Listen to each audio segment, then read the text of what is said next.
یہ شاید سب سے بدقسمت لڑکی تھی جو جس کپڑوں میں اپنے گھر میں موجود تھی اسی کپڑوں میں دلہن بن کر آ گئی تھی۔ وہ اپنے کمرے کی طرف جانے ہی لگی تھی کہ اچانک پیچھے سے ایک بڑی گرئی دار اور بھاری آواز اس کے کانوں پر پڑی۔ اے لڑکی، یہیں رک جاؤ، میں تمہیں اپنے بیٹے کے کمرے میں جانے کی اجازت کبھی نہیں دے سکتی۔ اجازت تو کیا، تمہیں وہاں پاؤں رکھنے کی بھی اجازت نہیں ہے۔ جب مریم نے پیچھے مڑ کر دیکھا تو چودرائن پیچھے کھڑی اس کو گھور رہی تھی۔ تم اپنے آپ کو میرے بیٹے کی بیوی بالکل مت سمجھنا، تمہارے اور ہمارے رتبے میں بڑا فرق ہے۔ تم یہاں ایک ونی بن کر آئی ہو اور ہمیشہ نوکرانی بن کر رہو گی، میرے بیٹے کی بیوی بن کر رہنے کا سوچنا بھی مت۔ چودرائن نے پھر سے گرئی دار آواز میں اپنی نئی نویلی بہو کو کہا، جو کہ ونی بن کر اس کے گھر میں آ چکی تھی۔ ونی لفظ کیا ہے؟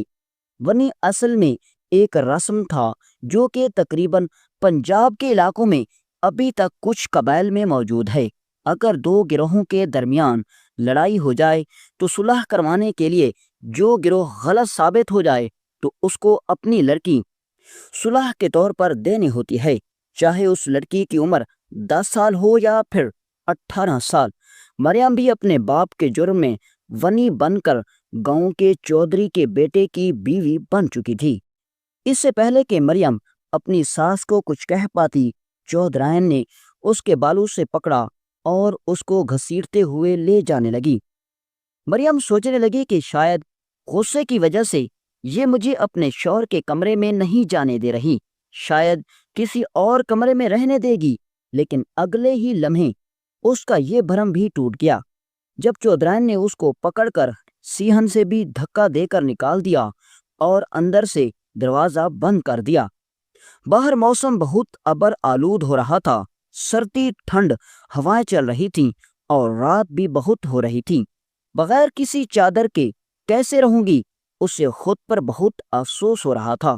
وہ لڑکی جو ایک رات پہلے شہزادیوں کی طرح اپنے باپ کے گھر میں رہ رہی تھی اور دوسری رات اسے رہنے کے لیے جگہ نہیں مل رہی تھی، وہ ایک کونے میں سسک سسک کر بیٹھ گئی اور اپنے ہاتھوں کو مل کر خود کو گرم کرنے کی ناکام کوشش کر رہی تھی۔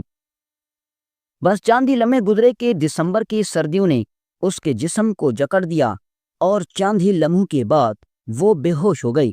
صبح الارم نے احتشام کی آنکھیں کھولی اور جب اس نے گھڑی پر وقت دیکھا تو خود سے کہنے لگا، ابھی نماز کا وقت باقی ہے، لہٰذا جا کر نماز پڑھ لیتا ہوں۔ وہ جلدی جلدی سے اٹھا اور چادر اٹھائی اور مسجد کی طرف جانے کے لیے جیسے ہی وہ سیہن کے دروازے پر پہنچا تو وہ بڑا حیران ہو گیا، کیونکہ اس سے پہلے تو حویلی کا بڑا دروازہ تو بند کر دیا جاتا تھا، لیکن سیہن کا دروازہ دن رات بھر کھلا رہتا۔ اس دن سیہن کا دروازہ بند دیکھ کر احتشام حیرت میں پڑ گیا۔ پھر اس نے سوچا کہ شاید کوئی وجہ ہوگی، لہٰذا اماں جی نے دروازہ بند کروا دیا ہوگا۔ لیکن جب اس نے سیہن کا دروازہ کھولا اور باہر قدم رکھا تو دیکھ کر اس کے رونگٹے کھڑے ہو گئے۔ سیہن کے بالکل دروازے کے باہر ایک لڑکی جو کہ ٹھٹر کر زمین پر اکٹھی ہوئی پڑی تھی، اس کی ٹانگیں اپنے سینے سے لگی ہوئی تھی۔ یہ دیکھ کر چند لمحوں کے لیے احتشام تو پیچھے ہٹا کہ یہ کون ہے، لیکن جب اس نے اس لڑکی کے چہرے سے بال ہٹا کر دیکھا تو وہ ڈر گیا اور اس نے خود سے کہا کہ جس لڑکی کو میں کل ہی نکاح کر کے لایا میں اسے ہی بھول گیا۔ یہ بات تو احتشام بھی اچھی طرح جانتا تھا کہ یہ لڑکی اس کی بیوی ایک زبردستی کے رشتے میں بنی اور وہ بھی ونی بن کر آئی، لہٰذا اس لڑکی میں کوئی دلچسپی نہیں تھی۔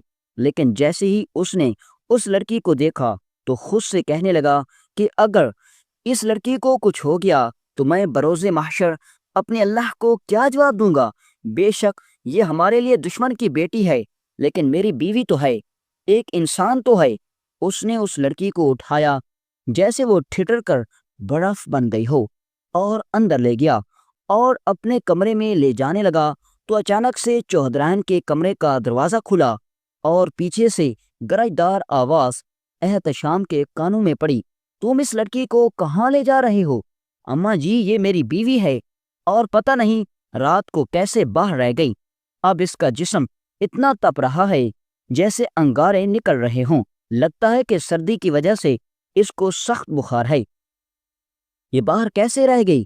تو چودھرائن نے اپنے بیٹے کو کہا، کیا تم یہی چاہتے ہو کہ میں اس لڑکی کو تیرے کمرے میں بھیج دیتی یا خود اس کو اپنے سینے سے لگا کر سوتی؟ میں نے ہی اس کو رات دھکے دے کر باہر نکال دیا تھا۔ یہ ہمارے دشمن کی بیٹی ہے، اس کے باپ نے تمہارے بھائی کو قتل کیا اور یہ یہاں ونی بن کر آئی، اور تم اس کو اپنی باہوں میں اٹھا کر اندر لے کر جا رہے ہو۔ اس کو باہر سلا دو۔ یہ سن کر احتشام نے کہا، اماں جان، آپ انتقام کے بدلے میں اتنی زیادہ آگے نہ بڑھیں کہ انسانیت کو ہی بھول جائیں۔ آپ بھائی کے قتل ہونے سے پہلے تو بالکل ایسی نہیں تھی، بھائی کے جانے کے بعد آپ بالکل تبدیل ہو گئی۔ آپ تو اس علاقے کی سب سے رحم دل چودھرائن مانی جاتی تھیں، آخر آپ کو ایسا کیا ہو گیا؟ اس سے پہلے کہ چودھرائن کے دل پر اپنے بیٹے کے باتوں کا کچھ اثر ہوتا، چودھرائن نے کہا، تمہیں کچھ وضاحت دینے کی ضرورت نہیں، اس لڑکی کو باہر چھوڑ دو، میں کسی اور نوکرانی کو کہہ دیتی ہوں کہ اس کے لیے کوئی چائے وغیرہ بنا لے گی۔ احتشام نے کہا، اماں جان، آپ یہ کیا کہہ رہی ہیں؟ میں ایسا نہیں کر سکتا، انتقام بعد میں اور انسانیت پہلے۔ احتشام صاحب اپنی بیوی کو اٹھا کر کمرے میں لے گیا۔ مریم سردی سے ٹھٹر کر بالکل سکڑ چکی تھی۔ احتشام نے اس پر ایک گرم کمبل ڈالا اور فوراً سے نوکرانی کو آواز دی، ارے چھوٹی، جلدی کوئی گرم دودھ کا پیالہ لے آؤ، چائے لے آؤ، اور اس کے ساتھ کچھ گولیاں وغیرہ بھی لے آنا تاکہ اس کا کچھ بخار کم ہو، نہیں میں ایسا کرتا ہوں کہ ڈاکٹر صاحب کو کال کر دیتا ہوں، اس کو بخار بہت تیز ہو رہا ہے، کہیں یہ گولیاں اس کی مزید طبیعت نہ بگاڑ دیں۔ اب یہ سارا منظر دیکھ کر چودھرائن حیران ہو رہی تھی کہ جس لڑکی کو وہ اپنے گھر میں ونی بنا کر اپنے بیٹے کا انتقام لینے کے لیے آئی، چودھرائن کا دوسرا بیٹا اس لڑکی کے ساتھ اتنی ہمدردی دکھا رہا تھا۔ چودھرائن غصے سے اپنے کمرے میں چلی گئی اور اپنی ماں کو اسی طرح غصے سے جاتے ہوئے دیکھ کر احتشام بڑا پریشان ہو گیا، کیونکہ وہ بھی اپنی ماں سے بڑی محبت کرتا تھا اور وہ یہ بات اچھی طرح جانتا تھا کہ یہ لڑکی اور اس لڑکی کے گھر والے میرے بھائی کے قاتل ہیں، لیکن پھر احتشام اور مریم کے آڑ میں انسانیت آ جاتی تھی۔ احتشام پریشانی کی حالت میں اپنی ماں کے پیچھے اس کے کمرے میں جانے ہی والا تھا کہ اتنے میں نوکرانی، جس کو وہ پیار سے چھوٹی کہتے تھے، گرم پانی کا پیالہ اور چائے کا کپ لے کر آ گئی، اور اس نے ایک ہاتھ میں گولیاں بھی رکھی ہوئی تھیں۔ احتشام نے ان سے وہ سب چیزیں لیتے ہوئے میز پر رکھ دی اور چھوٹی کو کہا کہ میں مریم کو سہارا دوں گا اور تم اسے چائے پلانا۔ چاندی لمحے گزرے اور جب دوبارہ چودھرائن بے چینی کی وجہ سے دوبارہ اپنے احتشام کمرے میں آئی تو اس نے جب اس لڑکی کو سہارا دیتے ہوئے اپنے بیٹے کے ہاتھوں دیکھا تو وہ مزید غصے سے آگ بگولا ہو گئی اور پھر انگارے بھری نظروں سے دروازہ بند کر کے چلی گئی۔ یہ دیکھ کر احتشام نے چھوٹی کو کہا کہ یہ چائے مریم کو پلاؤ، میں اب بھی آتا ہوں۔ ادھر مریم کی ماں اپنے کمرے میں بیٹھ کر اپنی بیٹی کا غم منا رہی تھی۔ اسے مریم کی وہ ساری باتیں یاد آ رہی تھی۔ اسے یقین نہیں آ رہا تھا کہ وہ مریم جو ابھی مشکل سے 18 سال کی بھی نہیں ہوئی تھی، جو ان کے گھر کا سکون تھا، جو ان کے گھر کی رونق تھی، وہ ایک ہی دن میں اپنے گھر سے دشمنوں کے گھر میں چلی جائے گی۔ وہ مریم کی چھوٹی چھوٹی چیزوں کو دیکھ کر رو رہی تھی۔ اتنے میں اشفاق احمد صاحب کمرے میں آئے اور اپنی بیوی کو کہ مریم کی ماں کو سہارا دیتے ہوئے کہا، تم پریشان نہ ہو، میری بیٹی نے میرے لیے قربانی دی ہے، میں بھی اپنی بیٹی کو بلی نہیں چڑھنے کے لیے وہاں چھوڑوں گا، تم پریشان نہ ہو، میں بہت جلد مریم کو لے آؤں گا۔ اور پھر اشفاق احمد صاحب ایک ہفتہ پہلے ہونے والے واقعے کو یاد کر کے تڑپنے لگے۔ اس دن دھوپ بہت سخت نکلی ہوئی تھی اور مریم نے اپنے باپ کو کہا، بابا جان، آپ ہر روز بازار جاتے ہیں لیکن آپ مجھے کبھی خود ساتھ لے کر نہیں گئے۔ بے شک آپ مجھے اپنے ساتھ لے جانا پسند نہیں کرتے تو میں اپنے عبایا پہن لیتی ہوں، اس سے میری نگاہیں محفوظ رہیں گی اور میں بازار سے کچھ چیزیں بھی خرید لوں گی۔ تو یہ سن کر اشفاق احمد صاحب نے مریم کو کہا، بیٹا آج سے پہلے تم نے جو چیز بھی کہی کیا میں نے وہ تمہیں نہیں لا کر دی؟ مریم نے کہا، پاپا نہیں، ایسی بات نہیں ہے، لیکن میں خود ہی سب چیزیں دیکھ کر خریدنا چاہتی ہوں۔ یہ سن کر مریم کی ماں نے بھی اصرار کرنا شروع کر دیا کہ مریم ضد کر رہی ہے تو تم اس کو ساتھ لے جاؤ۔ اس سے پہلے کہ اشفاق احمد صاحب منع کر پاتے، مریم نے پھر سے اصرار کرنا شروع کر دیا۔ اشفاق احمد صاحب نے اپنی بیوی کو کہا کہ تم مریم کو عبایا پہناؤ، میں اس کو ساتھ لے جاتا ہوں۔ اشفاق احمد صاحب نے گاڑی نکالی اور مریم کو بازار لے گیا۔ اشفاق احمد صاحب بھی اپنے گاؤں کا نامور انسان تھا۔ بے شک وہ رتبے میں چودھریوں کے خاندان سے کم تھا، لیکن اس کے پاس بھی بہت سی زمینیں تھیں، اچھی گاڑی تھی، اچھا گھر تھا، اور اس کی مریم بیٹی اکلوتی بیٹی تھی جس نے اپنی بیٹی کو شہزادیوں کی طرح پالا تھا۔ مریم اشفاق احمد صاحب کی لاڈلی بیٹی تھی، اس وجہ سے اس دن بھی اشفاق احمد صاحب اپنی بیٹی کو گاؤں سے شہر کی طرف لے گئے، لیکن وہ نہیں جانتے تھے کہ وہ دن ان کے لیے ایک کون سی قیامت لے کر آنے والا ہے۔ جب اشفاق احمد صاحب شہر پہنچے تو شہر کے ماحول اور لوگوں کے ہجوم کو دیکھ کر مریم بڑی خوش ہو رہی تھی، کیونکہ اس سے پہلے وہ کبھی بازار نہیں گئی تھی۔ اتنے سارے لوگوں کو ساتھ دیکھ کر مریم بڑی خوش ہو رہی تھی۔ اتنے میں اچانک مریم کی نظر ایک ٹھیلے پر پڑی جس پر خوبصورت کھلونے لگے ہوئے تھے۔ مریم کی عمر تو 18 سال ہو گئی تھی، لیکن ابھی تک اس کا دل بچوں والا تھا۔ اس نے اشفاق احمد صاحب کو کہا، بابا جان آپ گاڑی اس ٹھیلے والے کی طرف لے کر جائیں، میں نے وہاں کچھ کھلونے خریدنے ہیں۔ آپ تو جانتے ہیں کہ آپ صبح صبح اپنی زمینوں کی طرف نکل جاتے ہیں، امی جان سارا دن گھر کے کام میں مصروف ہوتی ہے اور میرے ساتھ کھیلنے والا کوئی نہیں ہوتا، اور امی تو مجھے زیادہ وقت سہیلیوں کے پاس بھی نہیں گزارنے دیتی۔ یہ سن کر اشفاق احمد صاحب نے گاڑی ٹھیلے کی طرف موڑ دی، گاڑی کو ایک طرف لگا دیا اور مریم کو ٹھیلے والے کے پاس لے گیا۔ مریم کو جو جو کھلونا پسند آ رہا تھا وہ اس کو اٹھاتی جا رہی تھی۔ اتنے میں اشفاق احمد صاحب کی نظر ایک غریب بھکاری پر پڑی جس کو ایک پولیس والا بری طرح مار رہا تھا۔ یہ دیکھ کر اشفاق احمد صاحب کو بڑا غصہ آیا کہ آخر اس غریب بھکاری نے اس پولیس والے کا کیا بگاڑا ہے، آخر یہ اس کو اتنا کیوں مار رہا ہے۔ لہذا اس نے مریم کو کہا کہ تم یہیں رکو، میں بھی آتا ہوں۔ اشفاق احمد صاحب جب اس بھکاری کے قریب پہنچے تو پولیس والا اسے اچھی طرح دھو کر وہاں سے جا رہا تھا۔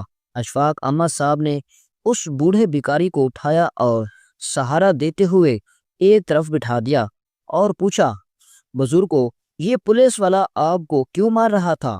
کپ کپاتے ہوئے ہاتھوں سے بوڑھے بھکاری نے کہا، بیٹا سارا دن روڈ کے کنارے بیٹھا رہتا ہوں لیکن کوئی بھی بھیک نہیں دیتا، اسی وجہ سے ہمیں مجبوری میں لوگوں کی گاڑیوں کے آگے آ کر ہاتھ کھڑا کرنا پڑتا ہے تاکہ لوگ مجبوری میں رک کر ہمیں کچھ بھیک دے دیں۔ بس پولیس والے نے مجھے دیکھ لیا اور مجھے بری طرح مارنے لگا۔ یہ سن کر اشفاق احمد صاحب نے کہا، کیا آپ کو اس سے پہلے کبھی پولیس والے نے روکا تھا؟ اس نے کہا، بیٹا یہ پولیس والا مجھے ہر روز ہی روکتا ہے اور کہتا ہے کہ حضور آپ روڈ کے بالکل اوپر نہ آ جایا کرو، کبھی کوئی گاڑی والا آپ کو کچل دے گا۔ ہر انسان ایک جیسا نہیں ہوتا، ہر ایک کے پاس اتنا وقت نہیں ہوتا کہ وہ رک کر تمہیں بھیک دے، لیکن حضور میں کیا کرتا، مجبوری میں مجھے یہ سب کچھ کرنا پڑتا ہے۔ آج اس پولیس والے کو غصہ آ گیا اور اس نے مجھے پیٹ ڈالا۔ یہ سن کر اشفاق احمد صاحب نے کہا، حضور غلطی تو اس کی بھی نہیں ہے، ان کی بھی تو یہ ڈیوٹی ہے، اور دوسری طرف تمہاری جان کو بھی تو خطرہ ہوتا ہے۔ وہ تمہاری بہتری کے لیے ہی تمہیں مار رہا تھا، لیکن اسے تمہیں مارنا نہیں چاہیے تھا، وہ سخت الفاظ کا استعمال کر کے بھی تمہیں سمجھا سکتا تھا۔ چلو اس کو چھوڑو۔ اب اشفاق احمد صاحب نے اپنی جیب سے 5000 والا کرارا نوٹ نکالا اور بوڑھے بزرگ کو دیتے ہوئے کہا، حضور، آج آپ یہ رقم لے کر اپنے گھر چلے جائیے اور جا کر اپنے بچوں کے ساتھ وقت گزاریے، آگے اللہ مالک ہے۔ وہ بوڑھا بزرگ اشفاق احمد صاحب کو دعائیں دیتا ہوا وہاں سے چلا گیا۔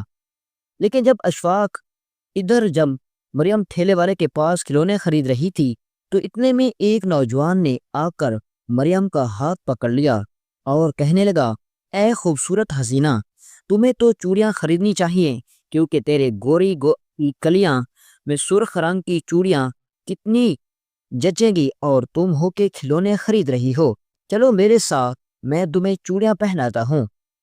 یہ سن کر مریم نے ایک زوردار تھپڑ اس نوجوان کے منہ پر جڑ دیا اور کہا، اے بدتمیز، میرا ہاتھ چھوڑو، تم کون ہو؟ یہ سن کر اس نوجوان نے کہا، کیا تم مجھے نہیں جانتی؟ میں تمہارے ہی گاؤں کے چودھری کا بیٹا ہوں، تم نے مجھے تھپڑ مار کر اچھا نہیں کیا، اب تو میں تمہیں نہیں چھوڑوں گا۔ اتنے میں اشفاق احمد صاحب بھی آ گئے، اور جب اس نے اپنی بیٹی کے ہاتھ کو پکڑا ہوا ایک نوجوان کے ہاتھوں دیکھا تو وہ غصے سے آگ بگولا ہو گئے، اور اس نے آ کر پھر سے ایک تھپڑ اس کو جڑ دیا اور کہا، تم میری بیٹی کا ہاتھ چھوڑو۔ تو یہ سن کر اس لڑکے نے کہا، تم نہیں جانتے میں کون ہوں؟ اشفاق احمد صاحب نے کہا، میں تمہیں اچھی طرح جانتا ہوں، تم چودھری کی عیاش اور بد کردار بیٹے ہو، تمہاری بری حرکات کے بارے میں ہر کوئی جانتا ہے، لہٰذا تم میری بیٹی کا ہاتھ چھوڑو اور یہاں سے چلے جاؤ۔ تو آگے سے وہ نوجوان کہنے لگا، اے اشفاق احمد، تم ہم چودھریوں کے خاندان کو نہیں جانتے، میں تمہیں آخری بار کہہ رہا ہوں کہ تمہاری یہ بیٹی مجھے بہت اچھی لگی اور میں اس کو اپنی بیوی بنانا چاہتا ہوں۔ یہ سن کر اشفاق احمد صاحب کو غصہ آ گیا اور اس نے کہا، تمہیں شرم نہیں آتی؟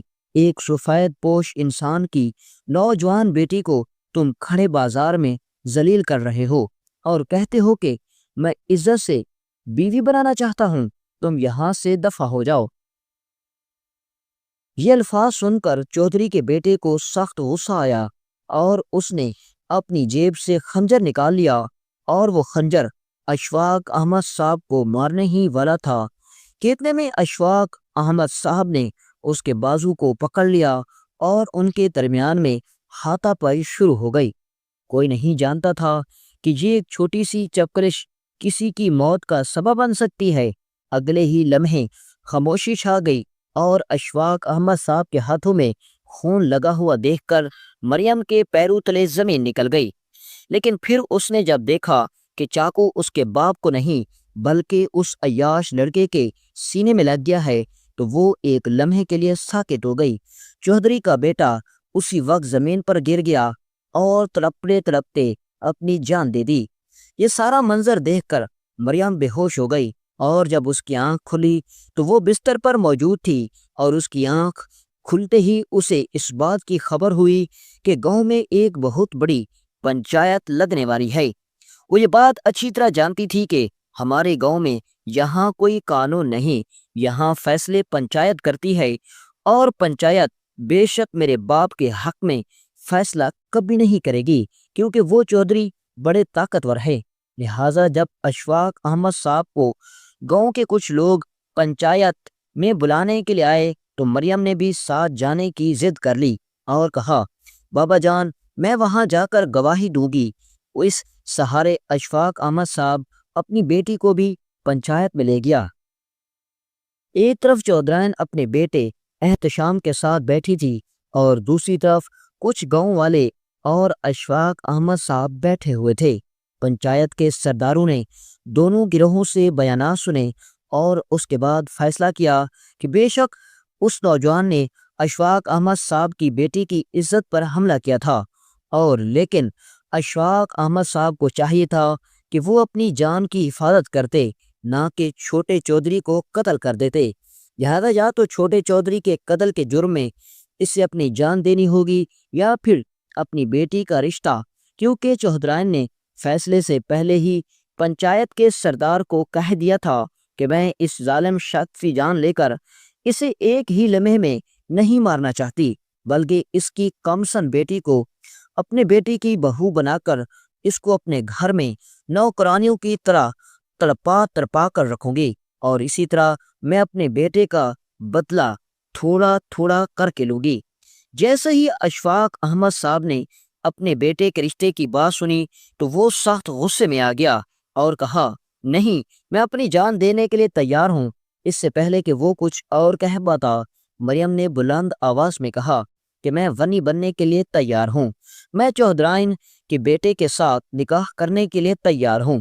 یہ سن کر چودھرائن کے چہرے پر مسکراہٹ آ گئی، کیونکہ وہ بھی یہی چاہتی تھی۔ اب قاضی صاحب کو بلایا گیا اور اسی وقت ہی اشفاق احمد صاحب کی کمسن بیٹی کا نکاح احتشام چودھری کے ساتھ کرا دیا گیا تھا۔ احتشام صاحب شہر سے باہر رہتے تھے اور پیچھے زمینات اس کا بھائی سنبھالتا تھا۔ وہ یونیورسٹی میں تعلیم حاصل کر رہا تھا، اور جب اس کے بھائی کا قتل ہوا تو اسے بتایا گیا، اور وہ اپنے بھائی کے قتل ہونے کے بعد ہی اپنے گاؤں پہنچا تھا۔ اب اسے اپنی ماں کے فیصلے کے آگے سر جھکانا پڑا، حالانکہ وہ تو مریم کو جانتا تک نہیں تھا، اس نے آج سے پہلے کبھی دیکھا تک نہیں تھا۔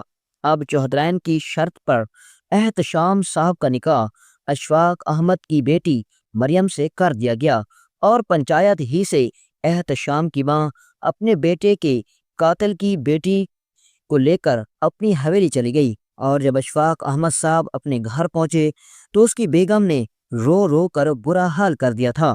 اشفاق احمد صاحب نے اپنی بیوی کو کہا، تمہیں پریشان ہونے کی ضرورت نہیں، میری بیٹی نے میری خاطر اتنی بڑی قربانی دی تو میں بھی اس کی قربانی کو ضائع نہیں جانے دوں گا۔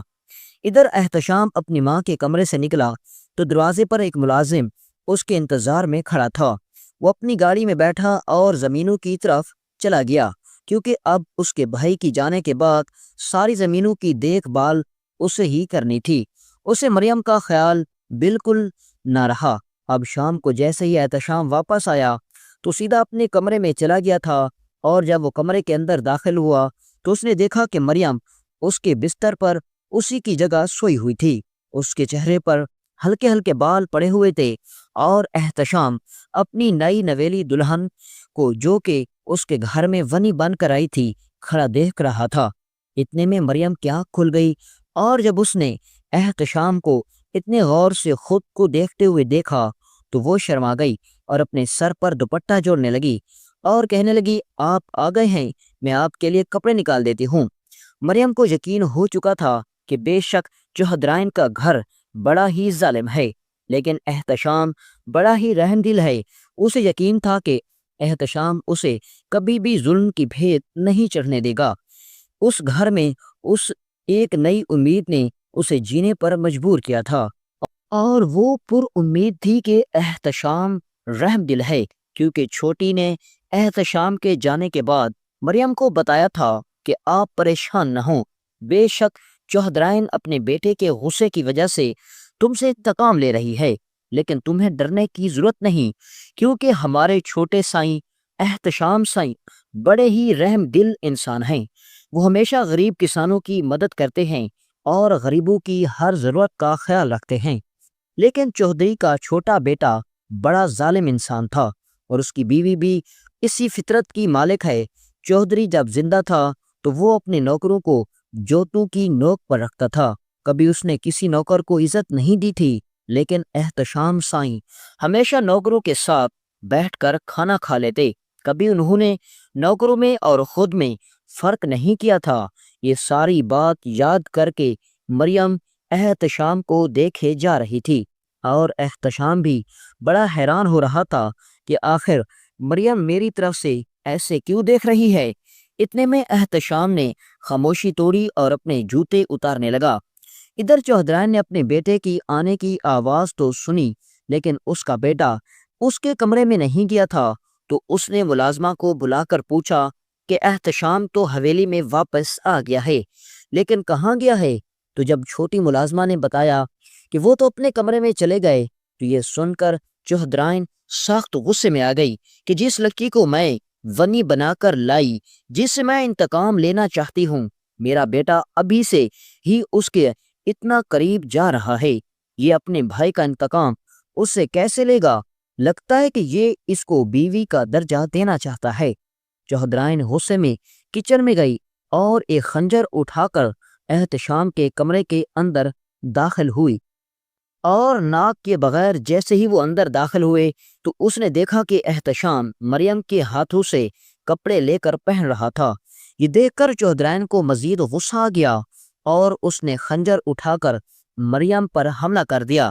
اگر ایک لمحے کے لیے بھی احتشام کی نظر اپنی ماں پر نہ پڑتی تو وہ خنجر مریم کے سینے میں گھونپ دیا جاتا، لیکن بر وقت احتشام نے اپنی ماں کے ہاتھ کو روکا اور کہا، امی جان آپ یہ کیا کر رہی ہے؟ آپ اس خنجر کو پھینک دے، آپ جیسا چاہتی ہیں میں ویسا کروں گا۔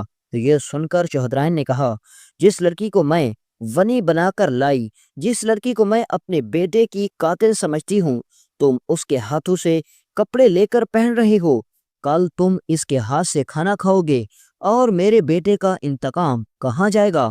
تم اپنے بھائی کا انتقام فراموش کر رہے ہو۔ کیا تمہیں اپنے بھائی کو جواب نہیں دو گے کہ تم نے اس کے جانے کے بعد اس کا انتقام نہیں لیا؟ تو یہ سن کر احتشام نے دل میں سوچا کہ امی کو بتائے کہ اس دن میرے ہی بھائی کی غلطی تھی اور مریم کے پاپا کی غلطی نہیں تھی، لیکن اسے پتا تھا کہ میرے ان الفاظ کا اس کی ماں کے سامنے کوئی اہمیت نہیں تھی، لہٰذا وہ یہ سب کہتے ہوئے خاموش ہو گیا اور اس نے اپنی ماں کو کہا، آپ یہ خنجر پھینک دیں، میں آپ سے وعدہ کرتا ہوں کہ میں اپنے بھائی کا انتقام ضرور لوں گا اور تمہارے جگرے کو ٹھنڈک پہنچاؤں گا۔ یہ سن کر مریم جو کہ احتشام کے کندھے کو پکڑ کر پیچھے چھپی ہوئی تھی، اس نے کندھے سے ہاتھ اٹھا لیا، کیونکہ احتشام کی یہ بات اس کے دماغ میں کھٹک گئی، کیونکہ وہ اپنی ماں سے کہہ رہا تھا کہ میں اپنے بھائی کا انتقام ضرور لوں گا۔ مریم سوچنے لگی کہ کہیں ایسا تو نہیں کہ یہ میرے ساتھ ہمدردی دکھا کر کہیں یہ اپنے بھائی کا انتقام لینے کے لیے میرے بابا کو نقصان نہ پہنچا دے، کیونکہ مجھے اب اس گھر میں کسی پر یقین نہیں آ رہا۔ جب چودھرائن کو یقین ہو گیا کہ میرا بیٹا میرے حکم کی تعمیل کرے گا تو اس نے خنجر پیچھے ہٹا لیا اور احتشام اپنی ماں کو لے کر اپنے کمرے سے چلا گیا، اور ان دونوں کے جاتے ہی مریم نے کمرے کا دروازہ اندر سے بند کر دیا اور ایک کونے میں سمٹ کر بیٹھ گئی۔ اسے پتہ ہی نہ چلا کہ کب اسے وہی نیند آ گئی اور کب صبح ہو گئی۔ جب اس نے فجر کی اذان سنی تو اسے بڑی حیرت ہوئی کہ مجھے اتنی جلدی نیند کیسے آ گئی، اور وہ سوچنے لگی کہ میری وجہ سے احتشام کو شاید باہر یا لانچ میں سونا پڑا ہوگا، یا پھر وہ مہمانوں کے کمرے میں سوئے ہوں گے، مجھے کیا پتا تھا، کیونکہ میں تو اس ڈر سے دروازہ بند کر کے بیٹھ گئی کہ احتشام کے جانے کے بعد اس کی ماں پھر مجھ پر حملہ نہ کر دے۔ اب مریم نے دروازہ کھولا تو باہر اسے کوئی نظر نہیں آ رہا تھا۔ وہ ادھر ادھر دیکھتی ہوئی چودھرائن کے کمرے کے قریب گئی تو اندر سے احتشام اور اس کی ماں کی آوازیں آ رہی تھی، اور وہ اس کے باپ کے بارے میں کچھ باتیں کر رہے تھے۔ مریم کو مزید شک ہونے لگا کہ آخر یہ دونوں ماں بیٹا کیا سوچ رہی ہیں، اور آخر یہ میرے باپ کے بارے میں کیا کہہ رہے ہیں۔ دھیمی الفاظ کی وجہ سے مریم کو کچھ سمجھ نہیں آ رہی تھی، لیکن اسے اتنا یقین ہو گیا کہ جو بھی پلاننگ ہو رہی ہے میرے بابا کے خلاف ہو رہی ہے۔ ادھر اشفاق احمد صاحب صبح سویرے نماز پڑھ کے گھر لوٹے تو اس نے اپنی بیوی کو کہا کہ مجھے ایک رسی اور ایک کالی چادر اٹھا کر دو۔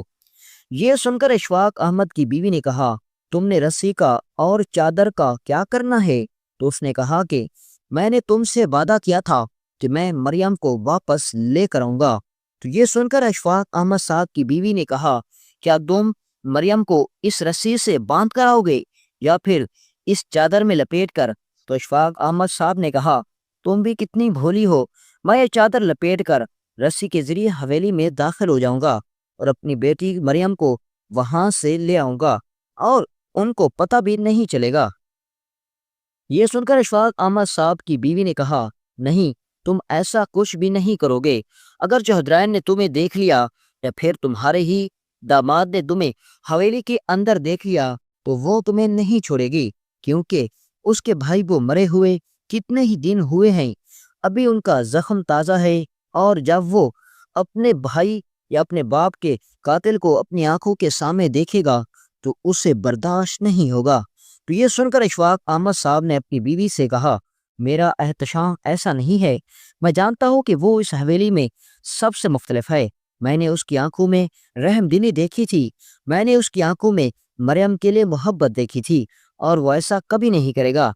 تو اشفاق احمد صاحب کی بیوی نے کہا، بے شک وہ ایسا نہیں کرے گا، لیکن یہ بات تم اچھی طرح جانتے ہو کہ اس حویلی میں صرف چوہدرائن کا حکم چلتا ہے، اور اگر چوہدرائن کو اس بات کی بھنک بھی لگ گئی کہ تم مریم کو وہاں سے لے جانے آئے ہو تو وہ تمہیں وہاں زندہ نہیں چھوڑے گی، اور تم مریم کے لیے اور پریشانی پیدا کر دو گے۔ یہ سن کر اشفاق احمد صاحب نے کہا، نہیں، اب میں نہیں رک سکتا، میں اپنی بیٹی کو اس جہنم میں نہیں رہنے دے سکتا۔ اس نے میری خاطر قربانی دی اور میں یہاں گیدڑ بن کر اپنے گھر میں بیٹھا ہوں۔ وہ یہ سب باتیں غصے میں کہہ ہی رہا تھا کہ اچانک سے دروازے پر دستک ہوئی۔ اشفاق احمد صاحب چونک گئے کہ اتنی صبح سویرے ابھی اندھیرا تھا، دروازے پر کون آ گیا؟ تو اس نے دیکھا کہ چوہترین کی حویلی سے ایک ملازم آیا تھا۔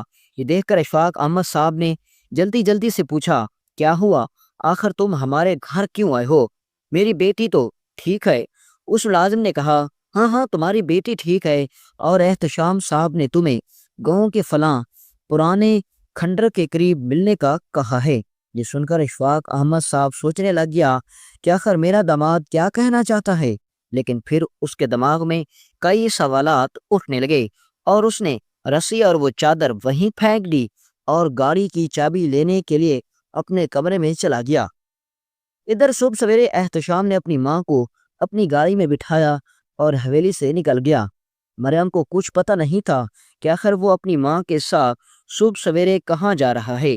وہ بڑی حیران تھی کہ آخر یہ سب کیا ہو رہا ہے۔ اتنے میں چھوٹی، جو کہ ان کے گھر کی ملازمہ تھی، اس کو چائے دینے کے لیے آئی۔ چونکہ چھوٹی بھی مریم کے دکھ کو اچھی طرح جانتی تھی، لہٰذا اس نے مریم کو بتایا کہ تم یہاں سکون سے بیٹھی ہو، اور احتشام صاحب اپنی ماں کو لے کر پرانے کھنڈر کے قریب تمہارے باپ سے ملنے کے لیے گیا ہے۔ اور ہاں، جب احتشام صاحب وہاں جانے لگے تو اس نے اپنی جیب میں ایک خنجر بھی رکھ لیا تھا۔ یہ سن کر مریم کے ہاتھ سے چائے کا کپ گر گیا اور اس کے ہاتھ کانپنے لگے۔ مریم نے کہا، تم نے مجھے کیوں پہلے نہیں بتایا؟ کہیں ایسا نہ ہو کہ میرے جانے سے پہلے دیر ہو جائے۔ مجھے ابھی جانا ہوگا، ورنہ میرے جانے سے پہلے بہت کچھ غلط ہو جائے گا۔ تو یہ سن کر چھوٹی نے کہا، کھنڈر بہت دور ہے اور احتشام صاحب گاڑی سے وہاں جا رہے ہیں، یقیناً تمہارے بابا بھی اس جگہ پر گاڑی پر آئیں گے، لیکن اگر تم پیدل جاؤ گی تو تمہارے جانے تک احتشام اپنا کام تمام کر چکا ہوگا۔ یہ سن کر مریم کو یقین نہیں آ رہا تھا کہ وہ انسان جو اس کے ساتھ اتنی ہمدردی دکھا رہا تھا، جو اس کے لیے اپنی ماں سے لڑ رہا تھا، جو انسان اپنے بھائی کا خون اس کے لیے بھول گیا تھا، وہ انسان اس کو کیسے دھوکہ دے سکتا ہے۔ مریم کو احتشام سے سخت نفرت ہو رہی تھی۔ اتنے میں چھوٹی ملازمہ نے کہا کہ میرے پاس ایک ترکیب ہے، تم اپنے بابا کی جان بچا سکتی ہو۔ مریم نے کہا، وہ کیسے؟ جلدی بتاؤ۔ تو چھوٹی نے کہا کہ استبل میں ایک گھوڑی ہے اور وہ بڑی شریف ہے، تم اس گھوڑی پر سوار ہو جاؤ اور احتشام کے وہاں پہنچنے سے پہلے اپنے باپ کو خبر کر دو کہ اس کی جان کو خطرہ ہے، ورنہ تمہارا باپ مارا جائے گا۔ مریم نے نہ او دیکھا نہ تاؤ، وہ سیدھا اسپل کے اندر دوڑتی ہوئی گئی۔ اس نے وہ گھوڑی کھولی اور اس پر سوار ہو گئی، لیکن یہ سب کرتے ہوئے مریم کو بہت دیر ہو چکی تھی۔ جب وہ اس کھنڈر کے قریب پہنچی تو اسے ایک زوردار چیخنے کی آواز سنائی دی۔ مریم کے ہاتھ پیر کانپنے لگے، اور جب وہ گھوڑی سے اتر کر کھنڈر کے اندر گئی تو اس نے دیکھا کہ احتشام اپنی ماں کے ساتھ کھڑا تھا، اور وہ احتشام کے ہاتھ میں خنجر تھا جس کے اوپر خون لگا ہوا تھا، اور زمین پر اس کا باپ اشفاق احمد صاحب گرا پڑا ہوا تھا۔ اور احتشام اپنی ماں کو کہہ رہا تھا کہ میں نے آپ سے وعدہ کیا تھا نا کہ میں اپنے بھائی کا انتقام لے کر تمہارے سینے کو ٹھنڈک پہنچاؤں گا، اور دیکھو تمہارے سامنے میں نے کیسے بے دردی سے اپنے بھائی کے قاتل کو مار دیا۔ یہ دیکھ کر مریم نے احتشام کو کہا کہ تم نے میرے ساتھ دھوکہ کیا، میرے باپ نے تمہارے بھائی کو قتل کیا، اس کے بدلے میں ونی بن کر تمہارے پاس آئی۔ اب تم نے قبائل کے رواج کو توڑا ہے، لہٰذا گاؤں والے تمہیں نہیں چھوڑیں گے۔ یہ سن کر چودھرائن نے کہا کہ ہم کسی کو کچھ نہیں جواب دے۔ تمہارے باپ نے میرے بیٹے کو قتل کیا تھا، لہٰذا میرے بیٹے نے بھی تیرے باپ کو قتل کیا۔ اسی طرح اب میرے جگر کو ٹھنڈک پہنچ گئی۔ یہ دیکھ کر مریم اپنے باپ کے سینے سے لپٹ کر رونے لگی، اور احتشام اور چودھرائن اپنی گاڑی میں بیٹھ کر واپس آ گئیں۔ چونکہ مریم گاڑی اچھی طرح چلانا جانتی تھی، لہٰذا مریم نے بڑی مشکل سے اپنے باپ کو اٹھایا اور گاڑی میں بٹھا کر ہسپتال لے گئی، لیکن اب اس کا بچنا ناممکن تھا۔ مریم اپنے بابا کی حالت کو دیکھ کر یقین کر چکی تھی کہ جس طرح اس نے میرے بابا پر اچانک وار کیا ہے، اب میرے بابا کا بچنا ناممکن ہے، لیکن پھر بھی وہ اپنے باپ کو ہسپتال لے جا رہی تھی۔ جب چودھرائن اپنے گھر پہنچی تو چند ہی لمحے گزرے کہ اچانک حویلی کے باہر لوگوں کا ہجوم اکٹھا ہو گیا۔ جب احتشام اپنی حویلی کے دروازے پر آیا تو اس نے دیکھا کہ گاؤں کے لوگ اپنے ہاتھوں میں ڈنڈے لیے کھڑے تھے۔ احتشام نے پوچھا، تم لوگ یہاں کیوں شور کر رہے ہو؟ تو گاؤں والوں نے کہا، جب پنچایت نے یہ فیصلہ کر دیا تھا کہ تمہارے بھائی کے خون کے بدلے میں اشفاق احمد صاحب نے اپنی بیٹی کو ونی کر دیا تھا، اور اس کی خواہش بھی تمہاری ماں نے ہی کی تھی، تو پھر آخر تم نے احتشام صاحب پر حملہ کیوں کیا تھا؟ لہٰذا تم نے قبائل کے رسم و رواج کو توڑا ہے، ہمارے گاؤں کے رسم و رواج کو ٹھیس پہنچائی ہے، تمہیں جواب دینا پڑے گا۔ احتشام بڑا پریشان ہو رہا تھا کہ یہ لوگ تو ہر لمحے زیادہ سے زیادہ ہوتے جا رہے ہیں۔ وہ دوڑتا ہوا اپنی ماں کے پاس گیا اور کہا کہ حالات تبدیل ہو گئے ہیں، ہم جیسا سوچ رہے تھے ویسا بالکل نہیں ہوا، سارا گاؤں اکٹھا ہو گیا ہے اور سارے کا سارا گاؤں ہمارے خلاف ہو گیا ہے۔ انہوں نے ہماری حویلی کو چاروں طرف سے گھیر لیا ہے، اور وہ کہہ رہے ہیں کہ اب تمہیں بھی پنچایت میں بیٹھ کر پنچایت کا فیصلہ قبول کرنا ہوگا، اور پنچایت کا فیصلہ یہی ہوگا تو میں اشفاق احمد صاحب کے خون کے بدلے میں اپنی بہن ونی کر دوں، یا پھر اپنی جان دینی پڑے گی۔ چونکہ میری کوئی بہن نہیں، لہٰذا اب پنچایت میری پھانسی کی سزا کا تعین کرے گی۔ یہ سن کر چودھرائن ایک لمحے کے لیے تڑپ گئی، کیونکہ ایک بیٹے کو پہلے ہی کھو چکی تھی، اور اپنے بیٹے کے انتقام کے بدلے میں شاید اسے اپنے دوسرے بیٹے کو بھی کھونا پڑے گا۔ یہ سن کر چودھرائن کے پیروں تلے زمین نکل گئی۔ اس نے کہا، پنچایت ایسے کیسے تمہیں پھانسی کی سزا دے سکتی ہے؟ تو احتشام نے کہا، امی جان، میں مرنا نہیں چاہتا، میرے بڑے خواب ہیں، میں جینا چاہتا ہوں، میں اپنے گاؤں میں زندگی گزارنا چاہتا ہوں، آپ مجھے بچا لیں۔ اپنے بیٹے کو اس حالت میں دیکھ کر چودھرائن کے بھی پیروں تلے زمین نکل رہی تھی۔ وہ دوڑتی ہوئی باہر آئی اور کہا، اے گاؤں والو، یہ تم کیا کہہ رہے ہو؟ اشفاق احمد نے میرے بیٹے کو قتل کیا، اور میرے بیٹے نے اس کو قتل کیا، کون سا فیصلہ پنچایت کرے گی؟ تو گاؤں کا ایک بزرگ بولا، چودھرائن صاحب نے خود ہی پنچایت بلائی تھی، اور اتنے سالوں سے پنچایت کے فیصلے ہی اس گاؤں میں ہو رہے ہیں، اور ہر کوئی پنچایت کے فیصلے مانتا ہے، اور جو بھی پنچایت کے فیصلے کے خلاف جاتا ہے ان کو سخت سے سخت سزا دی جاتی ہے۔ ہر کوئی جانتا ہے کہ یہاں کوئی قانون نہیں ہوتا، لہٰذا اب تمہیں پنچایت کا فیصلہ بھگتنا ہوگا۔ ہم اشفاق احمد صاحب کو انصاف دے کر رہیں گے، لہٰذا اگر کل تم پنچایت میں اپنے بیٹے کو لے کر نہیں آئی تو سب گاؤں والے آ کر حویلی پر حملہ کر دیں گے اور سب کچھ تباہ و برباد کر دیں گے۔ اس وقت نہ ہی تمہارا بیٹا بچے گا، نہ ہی یہ حویلی، نہ ہی تمہارا مال دولت، نہ ہی تم۔ یہ سن کر چودھرائن کے ہاتھ پیر کانپ رہے تھے۔ اب اسے اپنے فیصلے پر پچھتاوا ہو رہا تھا۔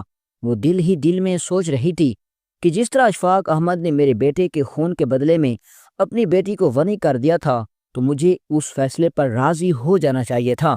اگر میں اپنے غصے کو قابو میں رکھتی تو آج مجھے اپنا دوسرا بیٹا کبھی نہ کھونا پڑتا۔ اب اگلی صبح چودھرائن اپنے بیٹے کو لے کر پنچایت میں پہنچ گئی۔ پنچایت لگ چکی تھی، سارا گاؤں اکٹھا تھا۔ اب ایک طرف سارا گاؤں، ایک طرف صرف چودھرائن اپنے بیٹے کے ساتھ۔ اس سے پہلے کہ جب بھی فیصلے ہوتے اکثر گاؤں چودھرائن کے ساتھ ہوتا، لیکن اس دن چودھرائن کے ساتھ اپنے بیٹے کے علاوہ اور کوئی نہیں تھا۔ یہ دیکھ کر چودھرائن بہت ڈر گئی کہ جب فیصلے سے پہلے ہمارے ساتھ کوئی نہیں ہے تو پھر فیصلے کے بعد ہماری کون مدد کرے گا؟ میں اپنے بیٹے کو اپنے ہاتھوں کے سامنے مرتا ہوا نہیں دیکھ سکتی۔ پنچایت کے سامنے تمام دلائل رکھے گئے اور پنچایت کے سردار نے فیصلہ کیا کہ اشفاق احمد صاحب کے خون کے بدلے میں احتشام کو یا تو ونی دینی ہوگی یا پھر پھانسی کو قبول کرنا ہوگا۔ چونکہ چودھرائن کی کوئی بیٹی نہیں ہے اور بیٹی کے علاوہ کسی کو ونی قبول نہیں، لہٰذا احتشام جو کہ چودھری صاحب کا سب سے بڑا فرزند ہے اس کو پھانسی پر چڑھایا جائے گا، اور یہ پنچایت کا آخری فیصلہ ہے، اٹل فیصلہ ہے۔ یہ سن کر چودھرائن رونے پیٹنے لگ گئی اور پنچایت کے سردار کے سامنے ہاتھ جوڑنے لگ گئی۔ خدا کے لیے میرے بیٹے کو معاف کر دے، اس سے بہت بڑی غلطی ہو گئی، تم مجھے پھانسی دے دو کیونکہ میں نے ہی اسے اس بات پر مجبور کیا تھا۔ تو سردار نے کہا، نہیں، جس نے قتل کیا اس سے ہی پھانسی کی سزا ہوگی۔ اب چودھرائن کی حالت دیکھنے کے قابل تھی۔ سب لوگ چودھرائن کو دیکھ کر توبہ توبہ کر رہے تھے کیونکہ اس کے اندر بڑا غرور تھا، اور اس دن پنچایت کا فیصلہ سننے کے بعد چودھرائن کا سارا غرور مٹی میں مل کر راکھ ہو گیا تھا۔ وہ چودھرائن جو زمین پر چلتی تھی تو اس کی نظر ہمیشہ آسمان پر ہوتی۔ اس دن اپنے بیٹے کو پھانسی پر چڑھتا ہوا دیکھ کر چودھرائن زمین پر گھٹنوں کے بل گر پڑی تھی۔ احتشام اپنی موت کا پروانہ سن کر کانپ رہا تھا۔ اسے یقین نہیں آ رہا تھا کہ یہ مجھ سے کیا ہو گیا۔ وہ اپنے فیصلے پر پچھتا رہا تھا۔ اب پھانسی گھاٹ تیار کیا گیا اور سب گاؤں والے اکٹھے ہو گئے اور احتشام کو پھانسی گھاٹ پر چڑھایا گیا۔ اب جیسے ہی احتشام کے گلے میں پھانسی کا پھندا ڈالا گیا اور اس کے منہ پر کپڑا ڈالا گیا تو چودھرائن تڑپنے لگی اور سب گاؤں والوں کے سامنے ہاتھ جوڑنے لگی، اے لوگوں میری مدد کرو، مجھ سے بہت بڑی غلطی ہو گئی۔ میں آپ سے وعدہ کرتی ہوں کہ آج کے بعد میں کسی پر ظلم نہیں کروں گی۔ میرا غرور خاک میں مل گیا ہے، میں اپنے گناہوں کی معافی چاہتی ہوں۔ یہ سن کر سب گاؤں والے چودھرائن کی طرف دیکھ رہے تھے۔ دوسری طرف ابھی تک اشفاق احمد صاحب ہسپتال میں موت کی کشمکش میں تھے۔ ماہر سے ماہر ڈاکٹر اندر اور جا رہے تھے لیکن کوئی ڈاکٹر کچھ بول نہیں رہا تھا۔ مریم باہر کھڑی اپنے بابا اکیلے دعائیں کر رہی تھی۔ ادھر گاؤں میں احتشام کو پھانسی پر چڑھایا جانے لگا تو اچانک ایک گاؤں کا آدمی دوڑتا ہوا آیا اور اس نے کہا کہ اشفاق احمد صاحب بچ گئے ہیں اور اس نے احتشام صاحب کو معاف کر دیا۔ یہ سن کر سب لوگ حیران ہو گئے اور پھر پھانسی روک دی گئی۔ تھوڑی دیر گزری، ڈاکٹر صاحب نے مریم کو کہا کہ تمہارے بابا کی جان کو کوئی خطرہ نہیں، تم اپنے بابا سے مل سکتی ہو۔ یہ سن کر مریم کو یقین نہیں آ رہا تھا کہ کیا میرے بابا بچ گئے ہیں، لیکن اس بات کی مریم کو خبر مل چکی تھی کہ تمہارے شوہر کو پھانسی پر چڑھایا جا رہا ہے، اور اس کے پھانسی پر چڑھنے کی خبر سن کر مریم کو بالکل افسوس نہیں ہو رہا تھا۔ وہ تو اس بات کا سوچ رہی تھی کہ کاش میں اس کو اپنی آنکھوں سے پھانسی پر چڑھتا ہوا دیکھتی، کیونکہ اس کے معصوم چہرے کے پیچھے ایک ظالم چہرہ چھپا ہوا تھا۔ جب مریم اپنے بابا سے کمرے کے اندر گئی تو دیکھ کر اپنے بابا کے سینے سے لپٹ گئی اور کہا، بابا جان، تمہارے قاتل کو، تمہارے مجرم کو پھانسی پر چڑھایا جا رہا ہے۔ یہ سن کر اشفاق احمد صاحب نے کہا، بیٹی، ہسپتال میں گاؤں کا کوئی آدمی موجود ہے، کسی بھی آدمی کے ہاتھوں پنچایت کو پیغام پہنچاؤ کہ اشفاق احمد صاحب بچ گئے ہیں اور احتشام کی پھانسی روک دی جائے اور میں اس کو معاف کرتا ہوں۔ یہ سن کر مریم نے کہا، بابا جان، آپ یہ کیا کہہ رہے ہیں؟ جس آدمی نے آپ کی جان لینے کی کوشش کی آپ اس کو معاف کر رہے ہیں؟ وہ تو قاتل ہے اور اس نے آپ کو خنجر مارا ہے۔ احتشام کو تم کبھی معاف نہ کرنا۔ یہ سن کر اشفاق احمد صاحب نے کہا، میں تم سے جو کہہ رہا ہوں پہلے تم یہ کرو، کہیں ایسا نہ ہو کہ دیر ہو جائے اور اس کے بعد میں تمہیں اصل حقیقت بتاتا ہوں۔ احتشام نے اشفاق احمد صاحب نے ایک گاؤں کے نوجوان کو کہا کہ تم جا کر یہ پیغام پنچایت تک پہنچاؤ۔ دو نوجوان اسی وقت روانہ ہوا اور آ کر پنچایت میں یہ پیغام پہنچایا کہ اشفاق احمد صاحب کی جان بچ گئی ہے اور اس نے احتشام کو معاف کرنے کا اعلان کر دیا ہے۔ یہ سن کر چودھرائن چونک گئی، اسے یقین نہیں آ رہا تھا۔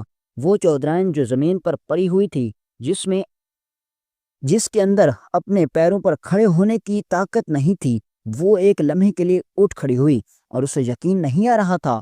دوسری طرف مریم نے باپ کو کہا، بابا جان آپ نے ایسا کیوں کیا؟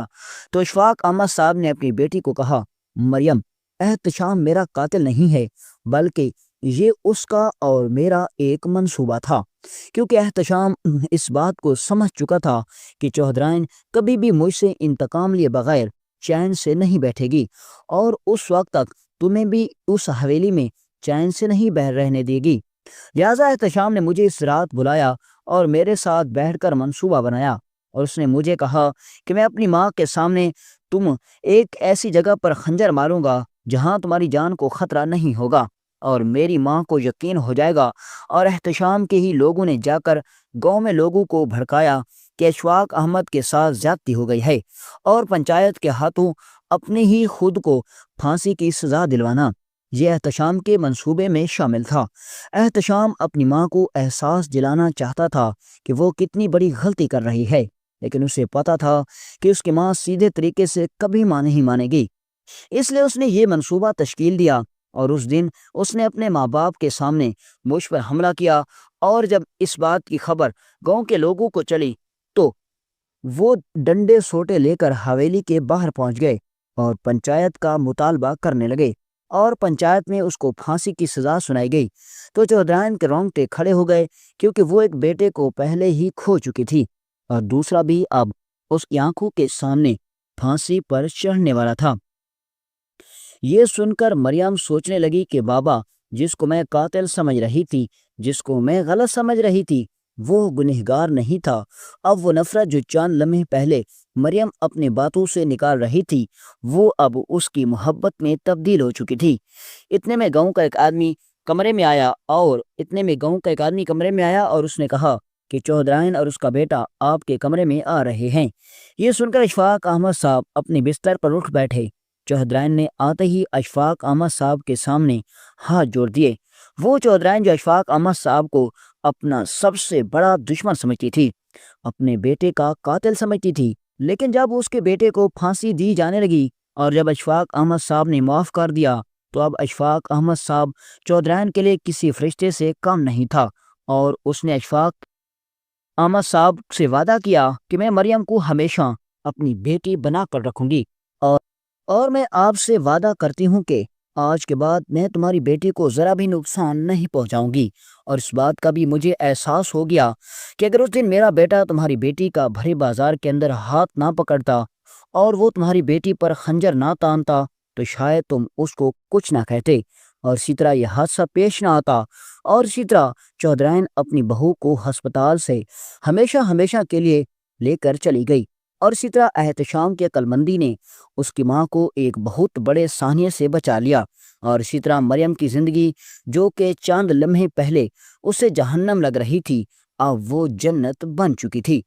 دوستو امید ہے کہ آپ کو یہ سبق آموز اور دلچسپ ناول اچھا لگا ہوگا۔ اگر آپ کو یہ ناول اچھا لگا ہو تو اپنی رائے کا اظہار کامنٹ سیکشن میں ضرور کریں۔ ملتے ہیں انشاءاللہ ایک نیکسٹ ویڈیو میں ایک دلچسپ ناول کے ساتھ۔ اجازت دیجیے، اللہ حافظ۔